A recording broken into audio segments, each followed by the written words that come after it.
कारण था उसका ये था, दुर्ग नाम का एक राक्षस था। हम्म। ठीक है, वो बहुत मातृभक्त था। राक्षस था लेकिन वो मातृभक्त था, माता का अपने बहुत भक्त था, खुद के माँ का। हम्म। लेकिन ये ऐसा था कि उसको कोई हरा नहीं पा रहा था। जितने भी देवता गण थे, कोई नहीं हरा पा रहा था। इंद्रदेव भाई पहला तो वही रहते हैं। उनको अपनी गद्दी का बहुत रहता है। हाँ, वो भाई पहुँचे, ब्रह्मलोक पहुँचे, वहाँ से फिर विष्णु शिवलोक गए, शिव लोक से फिर विष्णु जी के पास गए। तो उन्होंने उपाय बताया कि भाई सबकी मिली शक्ति से एक जो है एक देवी को प्रकट किया जाएगा। तो उसमें जितने भी देवता थे, चाहे इंद्र हो, चाहे विष्णु हो, चाहे ब्रह्मा हो, चाहे शिव हो, सब जन एक साथ खड़े होकर, वहाँ तक कि वरुण देव भी थे उसमें।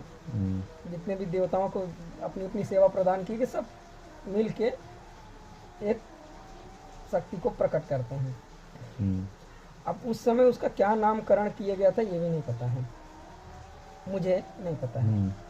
लेकिन जब सब शक्तियाँ उसके अंदर डाल दी गई, तो सबका अपना अपना जो अस्त्र शस्त्र देना था दिए। हम्म। विष्णु जी ने अपने चक्र से चक्र प्रदान कर दिया, हम्म। और भगवान शिव ने अपने त्रिशूल से त्रिशूल प्रदान कर दिया।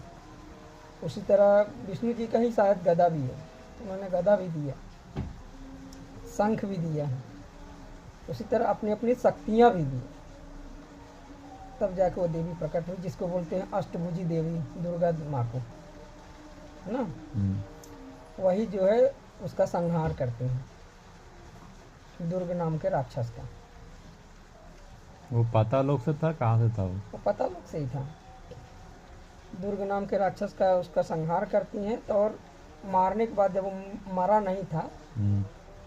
तभी वो हाथ मतलब हाथ जोड़ लिया जो भी था, उसकी माँ वहाँ पर उसकी आ गई। तो उन्होंने कहा कि ये मतलब कैसा भी था ये, हम्म। अपनी माँ का मातृभक्त था। हम्म।